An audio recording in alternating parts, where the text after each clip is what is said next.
Welcome to the Private School Leader Podcast, where private school leaders learn how to thrive and not just survive as they serve and lead their schools. I strongly believe that it is possible to have a long and happy and fulfilling career as a private school leader. And my passion is to help you figure out exactly how to do just that right here on the Private School Leader Podcast. And I'm your host, Mark Minkus. So, the title of today's episode is Grace and Revenge, the Paradox Behind What Parents Want. And that word paradox, such an interesting word. Of course, we learned about that probably in middle school language arts. And it's a statement or idea that seems to contradict itself and is often confusing. So it's two phrases or words or ideas that are put together in one statement that seems to be confusing, or they seem to be contradictory. And it's often used in literature to show how complex our lives can be. And so, for example, Oscar Wilde said, life is much too important to be taken seriously. And another famous quote is, the only constant in life is change. So that's a paradox. And then we also have a paradox in famous stories like The Tortoise and the Hare or The Emperor's New Clothes. Those are great examples of a paradox. And then, not too far from paradox is oxymoron. I love a good oxymoron like jumbo shrimp or plastic silverware. And so we have these things that just don't seem to go together. And as school leaders, we often face a paradox when it comes to parent expectations. And so on one hand, when their child makes a mistake or is misbehaving or gets in trouble, parents expect grace and a lot of understanding from the school. However, when their child is on the receiving end of wrongdoing, those same parents want swift judgment, severe punishment, and it almost feels like they're on a quest for revenge. And so when it's their child, they want grace. When it's another child doing something to their kid, they want revenge. So those two things don't seem to go together. And this has come up recently in Thrive Academy office hours. So with Thrive Academy, 1 hour a week, all current students are in there and we're live on Zoom. And it's come up recently about how this just seems to be happening more and more often in our schools. And so why does this happen? And how can we as school leaders respond in ways that can uphold fairness and consistency in our handbook and our school values without giving in to that desire for revenge from the parents? Well, you've come to the right place, because on today's episode of the Private School Leader Podcast, we are going to discuss grace and revenge, the paradox behind what parents want.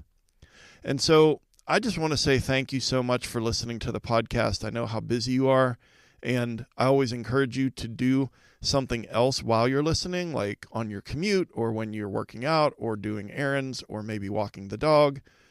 But I just want to say thank you, and I want to give you a free gift. And this is a free guide called 5 Strategies to Help You Work with Difficult Parents. Our subject today is parents at our school. And we know that working with parents is part of the job, and most of our parents are great, but some of them can be very demanding and emotional and difficult. And so I've created a guide that will give you the tools you need to build better relationships and have better meetings with the difficult parents at your school. So if you go to theprivateschoolleader.com/parents, you can grab 5 strategies to help you work with difficult parents.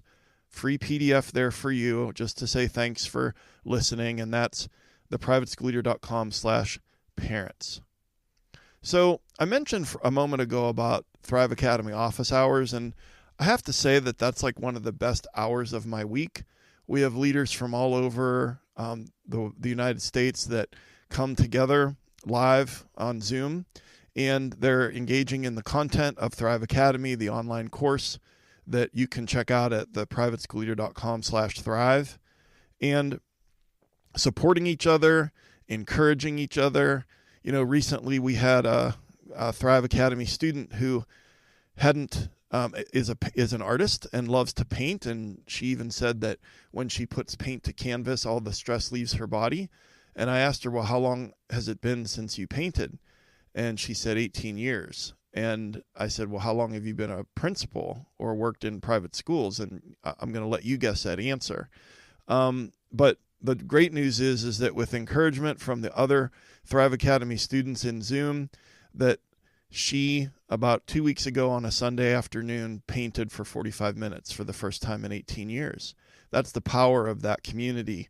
And the power behind Thrive Academy is to get you to go from where you are, maybe in survival mode, maybe not having great boundaries between work and home, maybe not having great control over your day as far as time management and the tyranny of the urgent, takes you from where you are to getting to be thriving.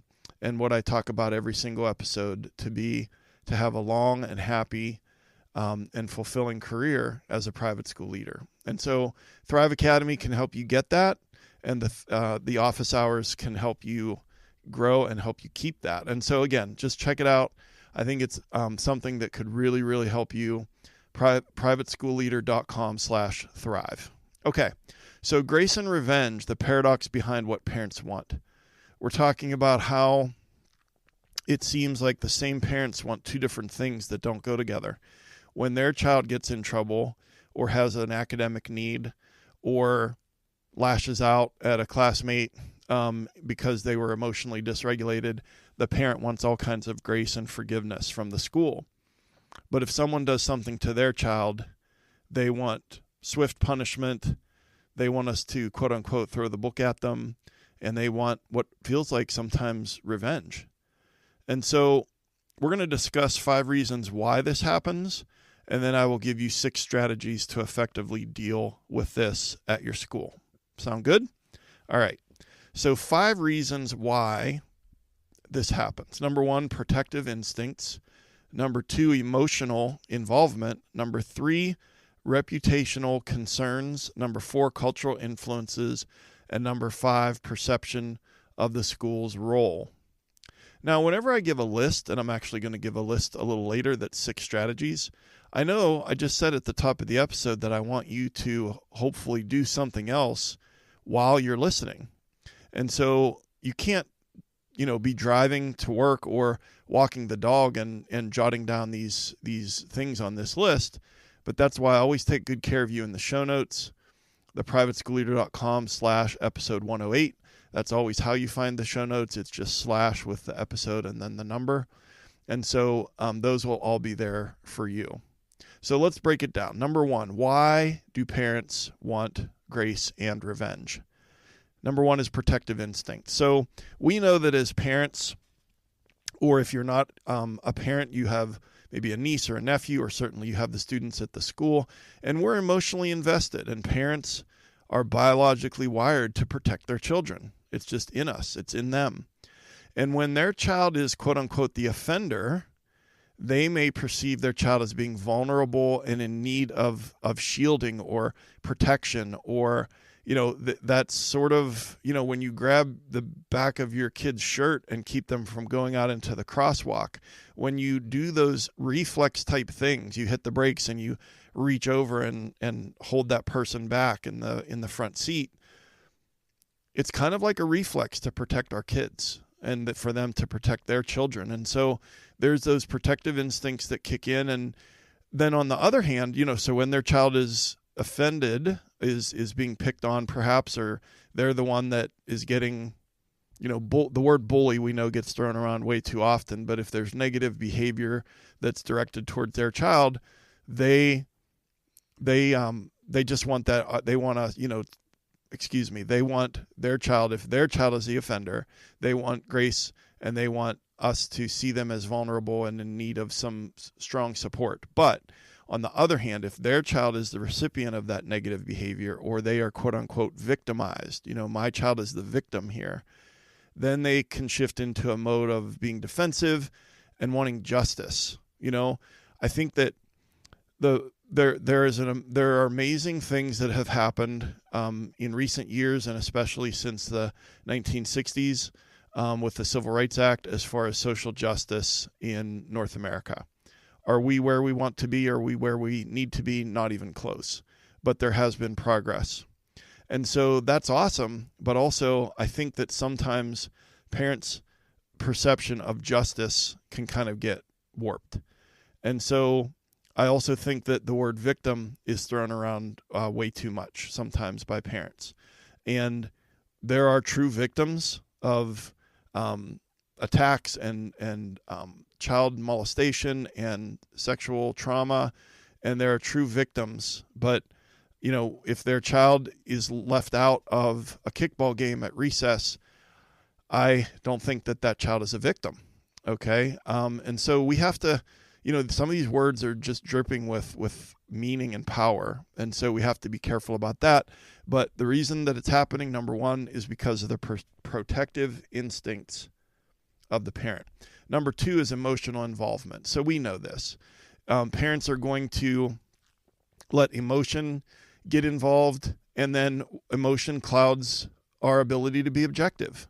So they're not going to be, I'm painting with a broad brush. I know that there are many of parents in our schools who don't go in for the whole grace and revenge paradox, right?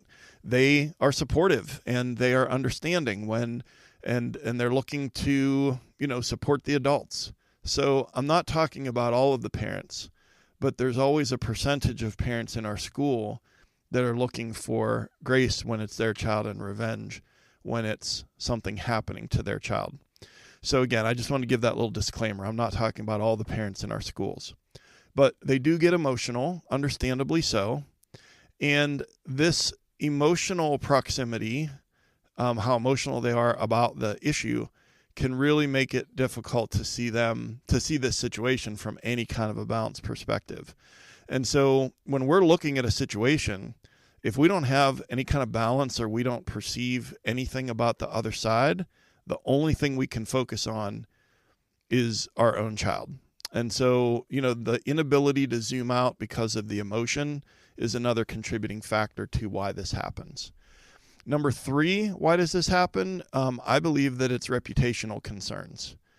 And so when their child does something wrong, I think many parents fear the long-term consequences of getting consequences at school and the impact to their child's reputation about that, or how is this going to impact their self-esteem? And I think that's fair sometimes for them to be worried about that. But how many times have you been asked, is this going to go on their permanent record? When they get a detention or an after-school detention, or they have to have a walking lunch with the lower school principal or whatever it is at your school. They want to know, is this going to, there are things click in their head about, I've had parents of like 4th and 5th graders worried about, like, they're not going to get into the high school or the college of their choice. And it's like, they're coming at it from a fear and an emotion standpoint, but also some of it is a lack of knowledge about how records work, and what's sent on to the next school. But then on the other hand, when their child is wronged, their child is on the receiving end of the negative behavior, often they feel this urgent need to preserve their child's dignity and make sure that their child is not perceived as weak or defenseless. So it's not really about the parent's reputation as much as it is they're concerned about their child's reputation in that school, and then also how long is that going to linger. So there's some reputational concerns that I think contribute to this paradox. Number 4 on our list of why does this happen? Why do we have this paradox of parents seeking grace and revenge? Number 4, I think it's cultural influences. And so what I'm getting at is I think that the modern parenting culture often can emphasize a hyper awareness of fairness, equity, and advocacy. Okay? Now, depending on when you were born, when you were growing up, all of us had different experiences when we were in school with regards to when we got in trouble. I know with me, if I got in trouble at school, which I did, they would call home and I would get in trouble at home as well. Now, depending on how long your career is, I've been doing this for 33 years, and I can tell you that over those 3 decades plus that I've seen a huge shift from probably the first 10 to 15 years where parents probably a large percentage of parents would be very supportive of the school and of my decision for a consequence, and then would say, yep, I'll talk to them, or they're going to get it at home, get in trouble at home as well. Okay. But I would say in the last 10 years, especially the last 5 to 7 years, that there definitely has been a shift. And sometimes, honestly, I feel like I'm a prosecuting attorney when I'm on the phone talking to a parent about what their child did. And so I think that this spike in fairness, equity, and advocacy, and I think they're kind of mixed up on that. Like, they don't have to advocate for their child to be treated equitably in the school if you, as the school leader, are just enforcing the handbook. You know, the kid did this, the kid skipped class, and in your handbook it says that the consequence is this, and then you're just following through and communicating it to the parent. And it's very clear that the kid did the thing, but then there's just this eruption that, well, yeah, but what about all these other kids, or it's a stupid rule. You know, they point out, you know how it goes. They point out what the other kids are doing. Sort of like when we get a speeding ticket. Well, everyone else was speeding. You know, they point out what other kids are doing. They attack the rule, or they attack the person enforcing the rule, which is you. We know how this goes, okay?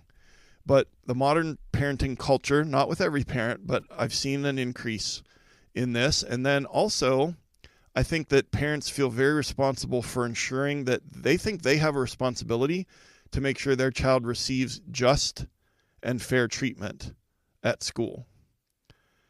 And again, I get it from an emotional standpoint, but we do a very good job. I would say almost without exception, our schools do a very good job of treating children fairly. And it really hurts, and it sucks, and it feels crappy when parents are questioning that or accusing us of not doing that, because they're really questioning our integrity. And then when they imply that, oh, well, we're going easy on this kid because of what their last name is, and that the gymnasium is named after that family, when you know that you're doing things right down the line with the handbook, that hurts. And so it's it's very difficult when it comes to those cultural influences. And then finally, number 5, why does this happen? Why are some parents seeking grace and revenge? Is the perception of the school's role. Okay. And so what I mean by that is that some parents view the school as a organization or an institution that should protect their child at all costs. Okay. Like, in other words, wrap them in bubble wrap, and then tissue paper, and then another layer of bubble wrap. And that when their child misbehaves, that the school should take a nurture and rehabilitate approach as opposed to any kind of consequence. Now, I don't necessarily disagree with that. And a lot of it has to do with the age of the child, and a lot of it has to do with, most of our discipline systems have an escalation to it. So if there's something that a child does once, they're probably going to get a warning. And then if they do that same thing again, then they're probably going to get a small consequence. But if they keep doing that thing or something similar, then the consequence will increase as far as its duration, whether it goes from a lunch detention to an after-school detention or a one-day suspension or whatever the case may be, okay? I think that is an approach that, when done well, can help nurture and rehabilitate the child. But parents don't necessarily see it that way. And we have to remember that they don't work in schools. Most of them don't. And they have a misconception about what our role is. And then when their child is wronged, the negative behavior is towards their child, they want us to act decisively and swiftly and severely. And that's a pretty inconsistent view when you think about it. On the one hand, when it's their child that's doing the misbehavior, they want us to nurture and rehabilitate and be kind and so on and so forth. Kid gloves. But if it's their child that's on the receiving end, zoom, they want like the lightning bolt from heaven, right? And so that's an inconsistent view, and it leads to conflicting demands on the part of the parent. And then it puts us all tied up in knots, when we're trying to deal with parents who are asking for these things or demanding these things. So it's tough. I'm not saying it's easy. It's tough. but sometimes it helps a little bit to have an understanding of why these things are happening. Okay? So then I want to move on to what do we do about it? So this exists. We know why it exists. The 6 practical strategies for navigating this paradox. Number 1, communicate school values clearly. Number 2, create a consistent disciplinary process.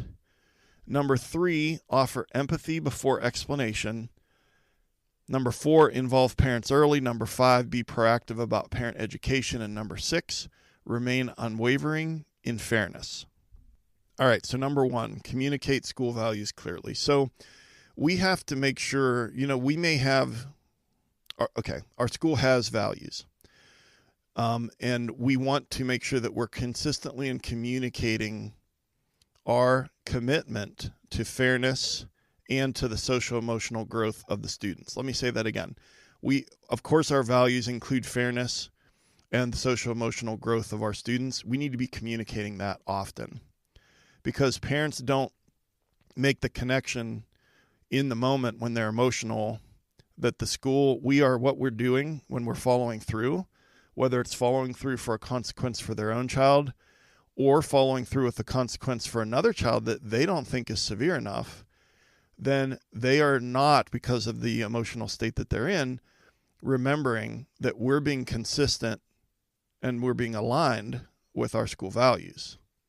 And so I'm not saying that it's going to fix it, but the more that parents can understand that the school will respond to all incidents based on our values, and the more consistent that we are in that, then I've seen it with my own eyes, we can earn trust and we can get more support from most of the parents. Okay? There's always going to be 5%. I'll link that episode in the show notes, the 5% of parents that are trying to destroy your school. There's always 5% that are going to be the outliers that no matter what you do, they're not going to be happy. However, 95% is a pretty big number. And if we can thread the needle with this issue, then there's going to be less headaches. And let's face it, the most important thing isn't really about how many headaches we have. It's about what's best for the children. And what's best for the children is for them to understand that when you do something wrong, that you're going to get a consequence. And that when someone does something wrong to you, that the school is going to try to keep you safe, but that it's also not the end of the world. There are terrible things that happen in our schools that children are truly victimized, but that definition has been changed by parents over the years. And there are many things that happen that can build resilience in the way that a child reacts to it. Okay? So the first thing we're going to do is we're going to communicate our school's values clearly and often. Number 2, create a consistent disciplinary process. So this is probably the most important, and that is that when we have a clear discipline process in the handbook, and it's clearly shared with students and parents and teachers, and then we follow it with fidelity, we have that transparency, and it can really reduce, I'm not going to say it's going to eliminate, but it can reduce the chances that we'll have such a subjective and such an emotional response from a parent. Okay. So I'm thinking about, what we have at my school, and just such a clear, if this, then that. And then if that continues, then this is what will happen. And it's so clearly spelled out that I just think that it is important that in our schools, something that would align with, the age of your children, the culture of your school, the demographics of the children and families in your school, all of the things. There's no one size fits all when it comes to a disciplinary process. But, if you have a clearly stated discipline procedure, and you might want to have a different one for, in our school, we have one for lower school, one for intermediate school, and one for middle school. And again, it's slightly different as far as the escalation of consequences. The escalation is more quickly in middle school than it would be in second grade, which makes sense. The kids are older. They are supposed to be more responsible.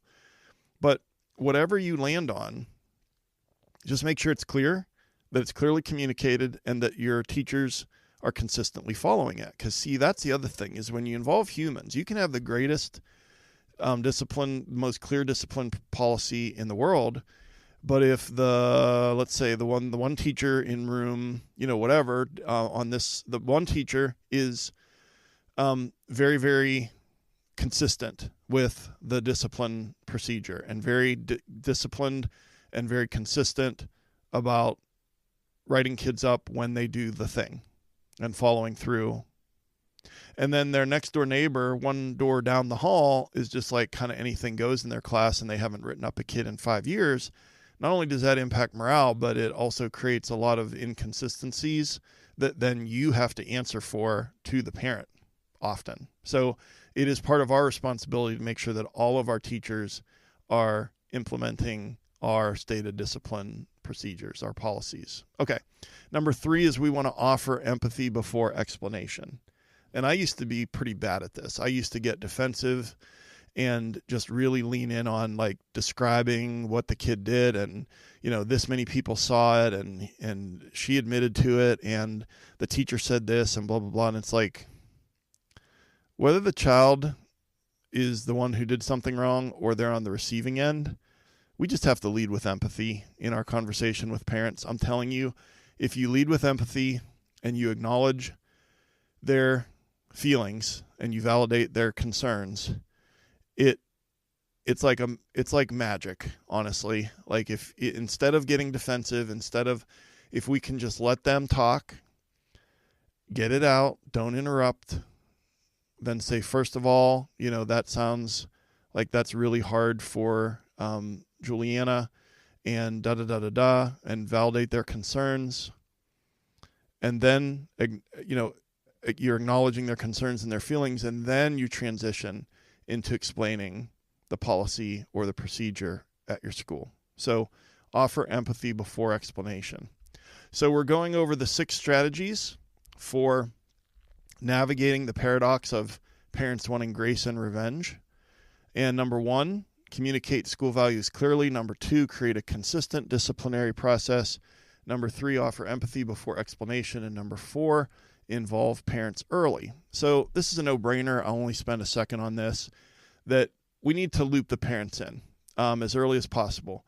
And really, before there's an issue, we're all big proponents of making sure that the first proactive communication from teachers is positive, because we know that makes the negative ones more of a partnership instead of more of a us against them. And so, that's a no-brainer. We all aspire to do that with our teachers, to have that reach out, that first positive one. But regardless of that, if there's something that's starting to bubble up, I'm a big believer in no surprises. Parents shouldn't be rolling into parent conferences and hearing about a discipline issue in a classroom for the first time. They shouldn't be getting a report card and seeing in a report card comment, or seeing in some kind of thing that's attached to their grade, that there's a behavior issue. Absolutely not. They can get that for free in the public school. Okay. They have a reasonable expectation that in a private school, there's going to be more and better communication, because we brag about our student to teacher ratio. Well, then we need to make sure that we're communicating better than some of our public school friends who, just from a scale standpoint, if they've got 30 kids in their class, they can't communicate as often as if you're in a private school and you've got 16 or 18 kids in your class. We want to make sure that we're making parents feel like partners in addressing the misbehavior of their own child or the impact on their child from misbehavior from someone else. And I just think that involving parents early, I always tell teachers, if you're thinking about should or shouldn't I send this email, always the answer is yes, you should. And it can reduce the likelihood of the extreme reaction, the eruptions. And so involve parents early. Number 5, be proactive about parent education. And I can hear what you're saying. You're like, yeah, right. Whenever we put on a workshop or send materials home or whatever, the parents that need to hear it the most are the ones who either don't show up or don't read that stuff. Okay.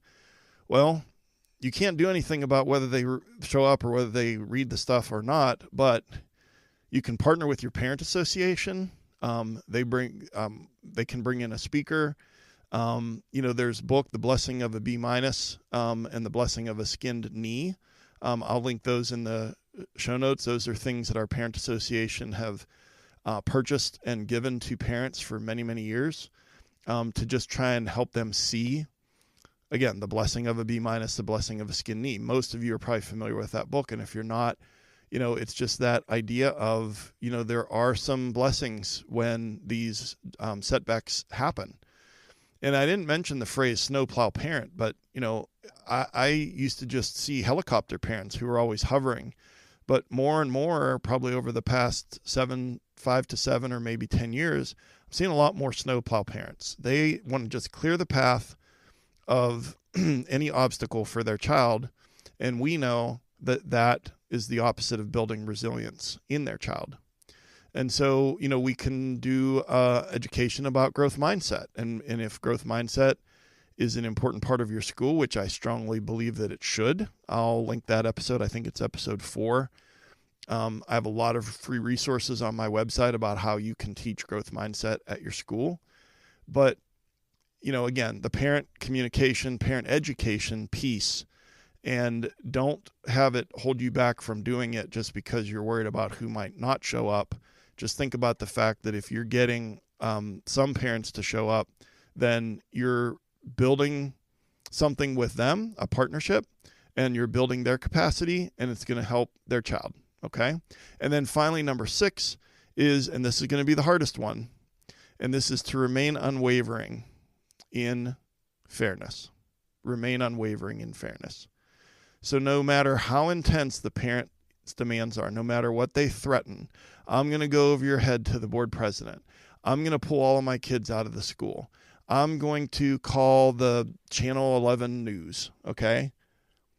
If we know that the child did the thing, and we are following through with a clearly stated discipline measure in a clearly stated handbook, it doesn't matter what their last name is. It doesn't matter that their grandparents gave however much money as donors. If we want to maintain our integrity with our teachers, with our families, as hard as it is, when we know, we have to follow through. And it just builds trust with the parent body over time. And there will always be individual parents that struggle to accept that in the heat of the moment. And those heat of the moment conversations are very uncomfortable for us. But I can tell you from firsthand experience, initially, in my time in 21 years of being a head of school, not always being very consistent with discipline, and sometimes letting the threats get to me and have me change my behavior, to the last 12 years of being a division head and then being much more consistent right from the beginning. And it just makes such a huge difference, and you earn respect even with some of the toughest parents.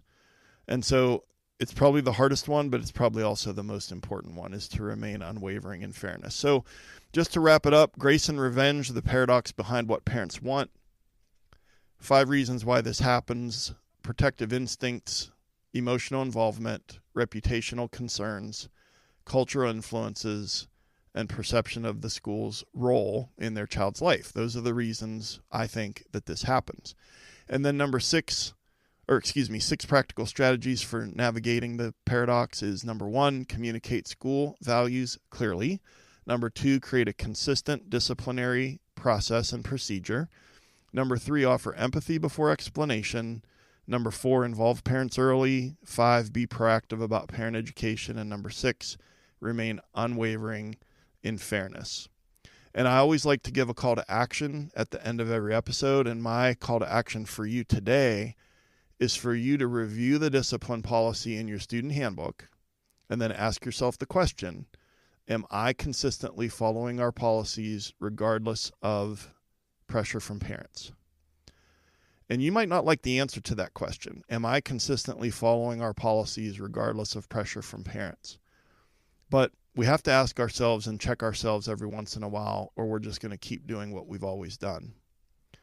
And so I just want, again, I have free resources at the top of the episode. I talked about one free resource about parents.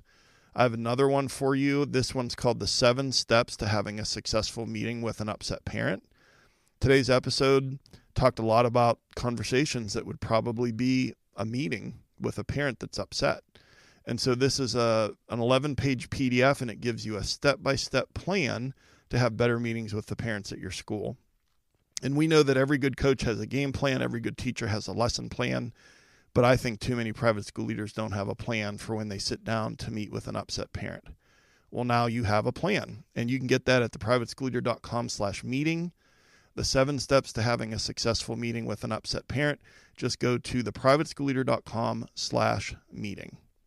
And then just a reminder that I would love to work with you one-on-one. Coaching is all about helping you go from where you are to where you want to be. That's the transformation. But also it's about helping you solve the biggest problems that you're dealing with right now at school and outside of school. And so check it out at theprivateschoolleader.com/coaching. And I mentioned before, but I'll say it again, today's show notes, I gave you a lot of lists and there are some resources there.